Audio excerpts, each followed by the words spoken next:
Hidup seperti ini. Guys, hati-hati ya, nanti HP aku jatuh ke belakang.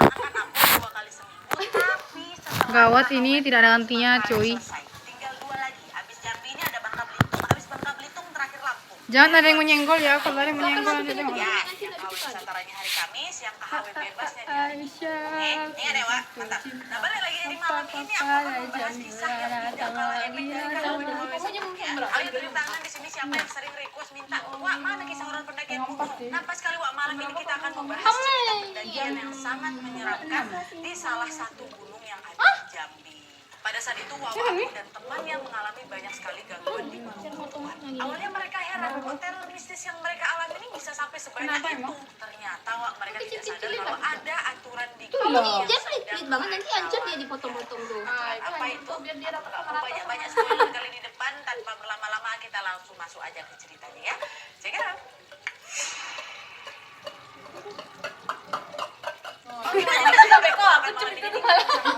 Kita panggil aja namanya Risa dari Jambi. Risa. Nanti di pengalaman horor yang dialami sama Risa ini terjadi ketika dia dan teman-temannya sedang mendaki salah satu gunung yang ada di Kota Jambi. Dan untuk menjaga privasi, Wak, semua nama dalam cerita ini sudah disamakan. Kenapa gede-gede banget Risa. gunungnya ya? Sekaligus juga nama gunung yang dimaksud juga nggak disebutkan, Wak ya. Kalau nggak salah di Jambi itu ada 5 gunung. Nah lanjut lagi Wak, jadi ceritanya pada suatu Risa dan ketiga teman laki-laki. Belum lagi dikacau. Iya, aku mau ngambil ini buat di sini. Ini dari itu dia. Dan di hari itu juga mereka mulai mempersiapkan barang-barang yang memang dibutuhkan seperti tenda, Kamu sih. listrik, peralatan. Kemarin abis kena coklat. Ajub. Ini kan bekas kue coklatnya kalian kemarin. Oh, mereka. hidup tanpa cinta. Tak berbunga. Hai begitu. Itu lagunya kampret. Para bujang. Kok aku punya kok. Asal di nyokoknya enggak boleh buka dong. Iko aku iko slow motion. Woi, apa mau cari kamera? Nadio marah. Oh, kamera enggak bisa ya? Nadio marah. Tunggu dulu. Slow motion. Gelap langsung.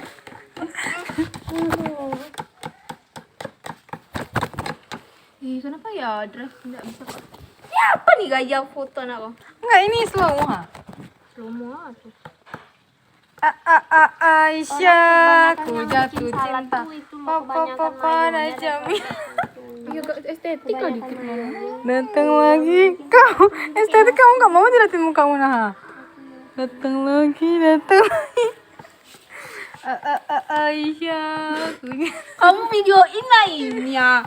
Kamu main pula ya kamu videoin. Hidungku aja lah Nana. Lalu ya Nana. Lambat.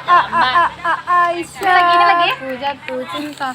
Papa Jamila. Jangan pakai sound. Ini lagi. Belum lagi. Namanya. Tunggu. Ay, pusing aja lihat anak-anak lagi.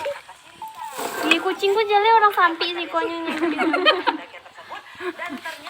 Itu kucing. Ngomong lah sih kok. Kenapa? Ini yang paling komplit. Lah ya habis kau. Kamu satu itu aja lah nak sih. Itu semuanya kamu masukin, Jak? Kamu nak mau? Banyak yang. Nah, anu nggak usah aja nak. Jadi satu. Dia nggak perlu dihabisin. Oh. Aja untuk sini. Kalau mau. Kan aku ada yang Enggak enak kalau ditinggalin, Jak. Nah, harus. Urusan registrasi mereka pun langsung melanjutkan pendakian pada jam 10 siang. Coba. Cerita dengan Masuk mata hidung. Parajalo kayak. Ya, ini pewarnanya nggak sih? Kami anak-anak. Tolong. itu untuk mendaki bersama-sama. Kan kalau dakinya Nah, seru nggak kerasa lagi. Airnya masih Dan enggak. diajak Bang yuk bareng-bareng aja kita naik ke atas. Itu rombongan dari Jakarta ini pun Itu badu. Iya emang iya. Emang iya. Lanjut lah. Tapi nggak usah baca banyak. Nggak, soalnya agak aneh takutnya rasanya nanti. Kelapa jadinya kan. Wih, adanya. pendakiannya di besok pagi. Nah setelah Boleh kalian loh. bagi-bagi tugas Tadi bilangnya nak mau ikut kan? Coba. Risa sama timnya Nggak ada coba-coba dulu. Tara, Tony sama Kiki Yang bikin duluan lah, yang coba. Mau. Nah, Ini anak. gelap, Wak. Tony sama si Kiki yang Cuk, punya aku jiwa yang kegelapan itu, ini ke Aku yang pink tuh lah. air yang dituju center. Apa nih? Mana? Astaga, tunggu dulu. Kamu di sini ya ini, ha. Enggak, biar aku. Masukin aja lah air ini nggak sih? Enaknya. Saya. Masukin. Tunggu dulu di mana kamu tahu enak udah kamu cicip. Udah. Airnya. Kamu cicip. Enggak, air masuk ke sini ya. Taruh aja di gelas masing-masing lagi. Mantap. Aku ini ya. Jangan nih, jangan bisa belum lagi. Mantap. Dah nih. Video dulu. Udah ya. Masukin aja coba dikit aja. Masukin aja semua. Enak kok. Mantap. Jualan kita, guys.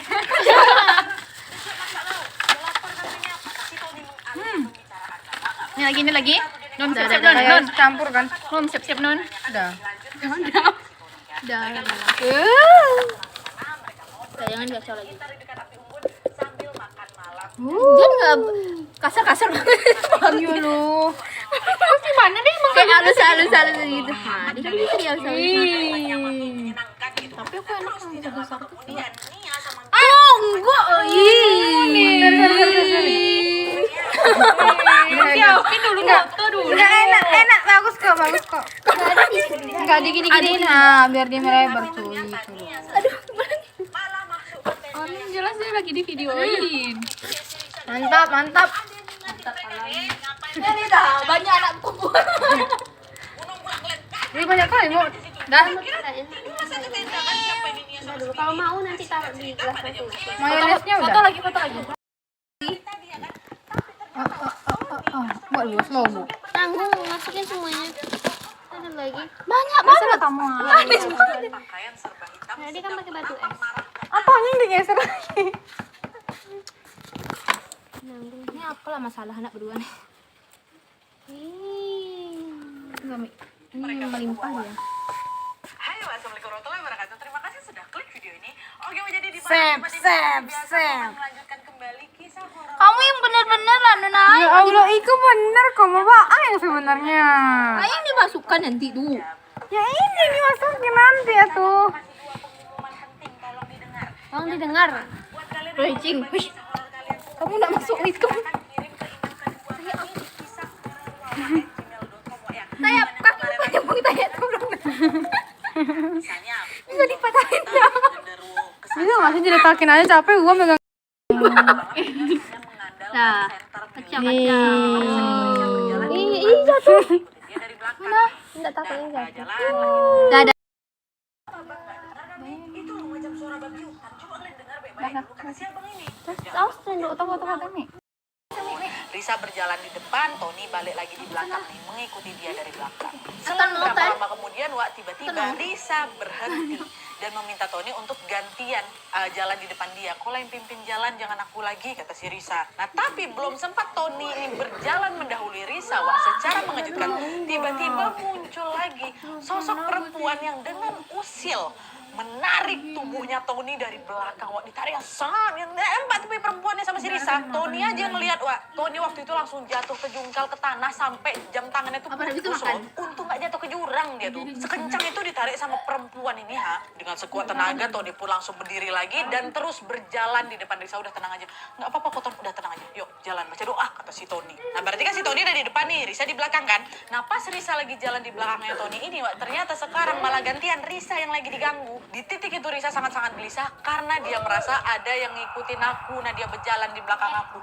Bahkan kadang-kadang sosok itu tuh terasa macam orang yang lagi berlari mau menghadap aku, mau ngejar kami berdua, jadi kerasa tuh kayak dekat kali gitu, Dan kadang-kadang juga terasa dia jauh, tapi terasa dia masih mau ngejar kami. Masih bisa kurasakan keberadaannya di belakang. Cuma nah gara-gara itulah Risa dia jadi bingung. Aku nih ini jalan di depan apa jalan belakang nih? Semuanya sama-sama menyeramkan. Tapi akhirnya Risa tetap memberanikan diri untuk terus berjalan di belakang mengikuti Tony yang di depan. Nah, beberapa saat kemudian Wak, sampailah mereka di sebuah jalan yang di tepiannya tumbuh pohon berukuran besar. Pangkal pohon itu Wak, bolong kehitaman gitulah, macam habis kebakar. Nah, Risa waktu itu mikir, oh mungkin pohon itu habis kesambar petir. Gak terlalu dihiraukannya kali itu pohon itu kan Wak, karena dia memilih untuk tetap fokus memperhatikan jalan. Tapi tepat di lokasi, aduh merinding, tepat di lokasi tersebut Tony tiba-tiba menghentikan langkahnya. Diam deh kan? Tony langsung celingak-celinguk ke atas pohon nih Wak. Nah, ketika Tony mengangkat kepalanya ini, betapa terkejutnya dia ketika melihat bahwa ternyata di atas pohon besar itu ada sosok nenek tua yang lagi duduk di situ Wak. Nenek itu menatap si Tony sama si Risa dengan tatapan yang sangat-sangat marah. Saking marahnya Wak, nenek itu juga melempari mereka dengan batu. Bisa nggak nengok nenek itu, tapi dia dengar lemparan batu tuh Wak. Betulan ada batu tuh terlempar dari atas tuh, ngarah ke kami. Nampak aku, nenek enak nampak memang. Risa kan nggak sepeka Tony kan Wak. Lemparan batu itu terus berulang hingga membuat Risa pun ketakutan. Akhirnya Risa yang semula berjalan di belakangnya si Tony, dia spontan langsung memilih untuk menyalip Tony dan dia gantian berjalan di depan. Sepanjang perjalanan mereka tetap saling diam Wak. Sampai akhirnya mereka pun sampailah di pos 3. Sampai di situ ada hal ganjil yang dibuat sama si Tony Wak. Tony yang memang mengerti hal-hal gaib itu tiba-tiba cari daun. Aku nggak tahu tuh daun apa nanti, tapi bentuknya macam daun sirih. Carinya dicabut-cabutnya daun itu, dan setelah mendapatkan daun tersebut, Tony pun langsung menyalakan sebatang rokok dan meletakkan rokok yang udah nyala itu di atas daun yang udah diambil tuh, taruhnya situ. Habis itu komat kamit, nah di si Tony itu dia seperti sedang membacakan sesuatu, dan tidak lama kemudian dia pun meletakkan daunan tadi sama si rokok tuh di bawah sebuah pohon. Aku cuma tengok aja, nah dia nggak berani aku tanya apa-apa, kata si Risa. Dan akhirnya mereka pun melanjutkan lagi perjalanan menuju ke pos 2. Sesampainya di pos 2, mereka kembali dikejutkan dengan kemunculan 2 ayam hutan berwarna hitam sama putih Wak. Dan entah kenapa di momen itu rasa takut yang semula menyelimuti perasaan aku Nadia tiba-tiba menghilang, kata si Risa. Yang ada waktu itu aku berani mendekati 2 ayam tersebut, terus aku bilang sama si Tony, aku mau bawa ayam ini pulang lah Ton, kata si Risa. Dengar ucapan si Risa, Tony lah yang jadi panik. Macam-macam kau buat apa kau bawa ayam tuh pulang? Perjalanan kita malam udah berat kali ya Risa. Jangan lagi kau tambah-tambah lagi bebannya. Jangan sembarangan kau ngambil apapun di atas gunung ya Risa. Udah cepat kau taruh ayam tuh, turun kita sekarang lagi. Lebih cepat lebih bagus. Nah, kenapa waktu itu Tony melarang dengan keras Risa membawa ayam hutan itu Wak? Karena dalam penglihatannya Tony tahu kalau 2 ayam hutan tersebut bukanlah ayam sungguhan. Tony yang paham tentang hal-hal gaib itu sangat yakin kalau kedua ayam itu merupakan jelmaan sosok penunggu gunung yang kalau Risa bawa pulang, otomatis sosok tersebut juga akan ikut kebawa ke rumah, kata si Tony. Dan Tony pun langsung buru-buru mengajak Risa untuk melanjutkan perjalanan lagi. Tapi kali ini dia menyampaikan sebuah pesan yang membuat Risa lumayan ketakutan. Tony bilang, "Riz, aku jalan di belakangmu ya, kau jalan di depan aku. Tapi nanti setelah kita turun ini, kalau kau dengar sesuatu di belakang kita, jangan kau menoleh. Apapun itu, pokoknya jangan."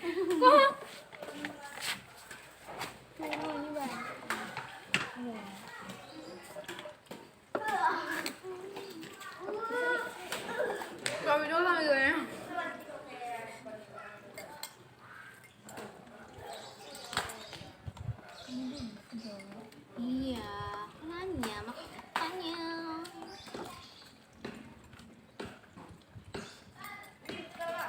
Bisa nih jualan.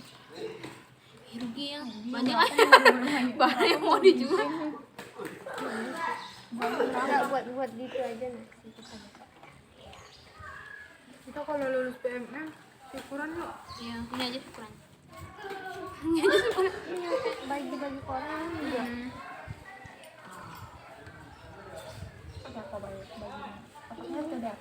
Iya enggak, maksudnya ini aja kok di sini aja, maksudnya di kos juga udah tuh di kos Mutaya gitu lihat sama kami.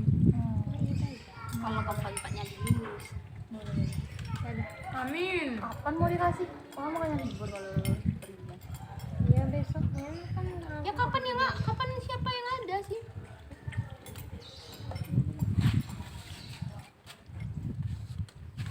Wah, ini nanya. Menoleh. Emang kenapa Wak? Nanti kalau misalnya kau kena kenapa-napa gimana? Udah, aku tenang aja. Kau nggak perlu khawatirin aku bisa jaga diri aku sendiri. Aku juga akan jagain kau dari belakang. Pokoknya ingat kata-kataku tadi.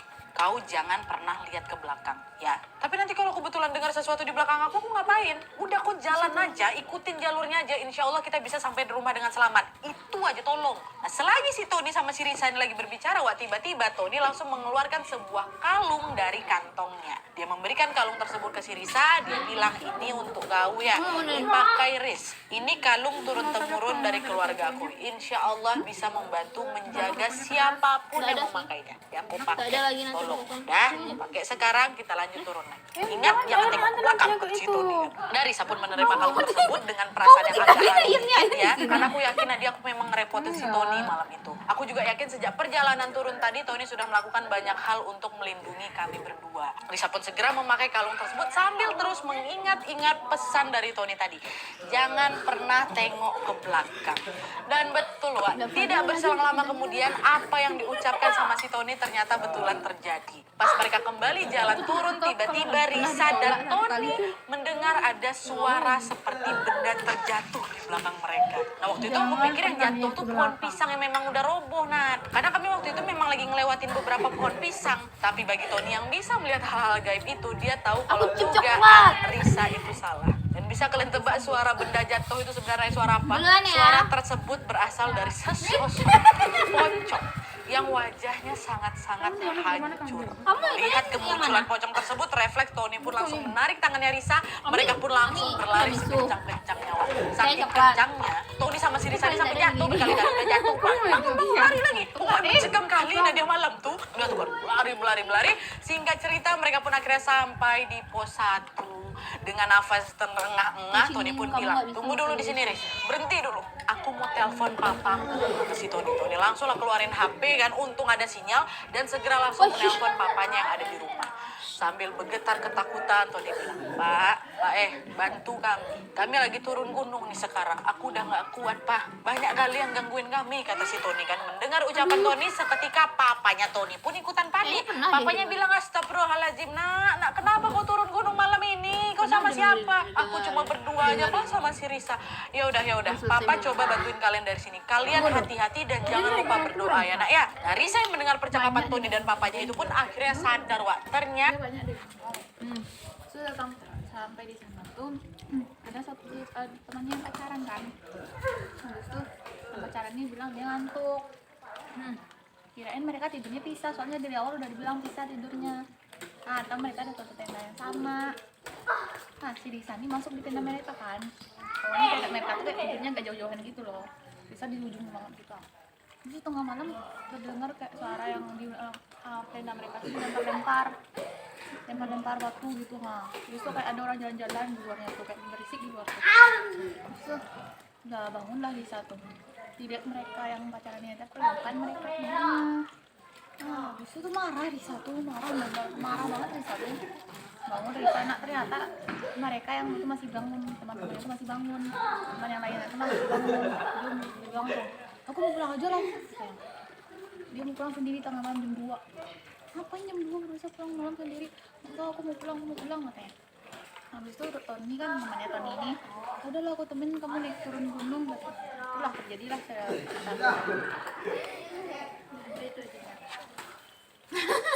Sama seperti Tony, papanya ini juga mempunyai kemampuan dalam hal-hal gaib pastinya. Bahkan papanya Tony ini bisa berinteraksi dengan mereka ini dari jarak jauh, mereka tanda kutip ya. Tapi sayangnya pada saat itu Risa nggak sempat nanya nih tentang apa yang akan dilakukan sama si Om ini atau sama papanya Tony ini, karena di momen tersebut Risa sedang ketakutan sekali dengan sosok menyeramkan yang tiba-tiba muncul di sana. Nggak yang pocong lagi itu doang, nggak. Dari sudut matanya Risa melihat ada sesosok perempuan berbaju hitam dengan rambutnya yang berantakan sedang merayap di tanah mendekati mereka. Katanya sosok tersebut sambil tertawa cekikikan, dan anehnya waktu itu tubuh aku Nadia mendadak kaku, nggak bisa digerakkan, nggak bisa berlari, nggak bisa jongkok, aku nggak bisa, aku freeze, cuman bisa nangis sengguan aja aku Nat. Dan di momen itu aku udah hopeless sekali Nadia, aku sudah merasa aku dan Tony tidak akan bisa keluar dari gunung itu. Tapi untungnya, alhamdulillahnya nggak lama kemudian Tony segera langsung menghampiri Risa dan kembali mengajaknya berjalan turun, dipegang sama si Tony.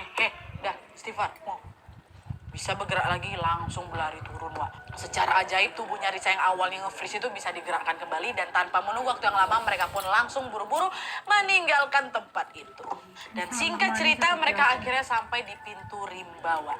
Dengan disinari cahaya bulan purnama yang sangat terang, tampak bahwa di sana ada banyak sekali bunga melati yang berhamburan di sepanjang jalan pendakian itu.